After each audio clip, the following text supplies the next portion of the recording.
மாயன் sir அடுத்ததாக உங்ககிட்ட கேட்கணும்னு நினைக்கிறேன். வித்யா மேம் வந்து வளர்பிறை சஷ்டி, தேய்பிறை சஷ்டி எந்த பூஜைகள் பண்ணலாம் அப்படின்னு சொன்னாங்க. நிறைய பேருக்கு இருக்கிற குழப்பம் வந்து வளர்பிறை சஷ்டியில கும்பிடுறது நல்லதா, இல்லைன்னா தேய்பிறை சஷ்டியில வழிபடுறது நல்லதான்னு சொல்லிட்டு. ஸோ வளர்பிறை சஷ்டியா இல்லை தேய்பிறை சஷ்டியா? இப்போ பார்த்தீங்கன்னாக்கா ஒரு மனிதன் எடுத்துக்கிட்டிங்கனாக்கா ராகு கேது கண்டிப்பா. ரெண்டுமே இருக்கணும். சூரியன் சந்திரன் இப்போ இதுதான் வந்து பார்த்தீங்கன்னா பேலன்ஸ் இன் பேலன்ஸ்னு சொல்லுவாங்க.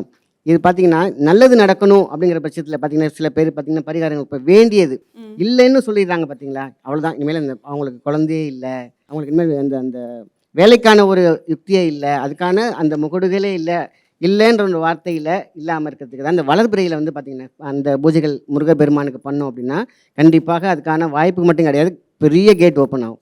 சில பேருக்கு வந்து பார்த்திங்கன்னா இந்த பரிகாரங்களாக போவாங்க.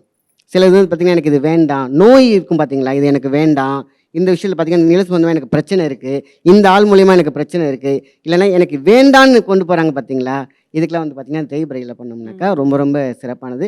ஆனால் முருகனை வேண்டி இதை பேலன்ஸ் பண்ணாலே போதுமான விஷயம். நம்மளை வந்து பார்த்திங்கன்னா ப்ளஸ் மைனஸ்ங்கிறது லைஃப்பில் ராகு கேது ரெண்டுமே பார்த்திங்கன்னா நியூட்ரல் பேலன்ஸில் வந்துடும். நியூட்ரல் வந்துட்டாலே பார்த்திங்கனாக்கா ஒரு மனுஷன் வந்து அந்த ஸ்விம் பண்ணுற விஷயத்தில் வந்து பார்த்திங்கன்னா இந்த பெரும் மலையில் மாட்டிக்காமல் அழகாக போய் கரை சேர்ந்துட முடியும். ஸோ அப்போ முருக வழிபாட்டில் இது வந்து தப்பிச்சுக்கிறதுக்கான ஒரு வழி.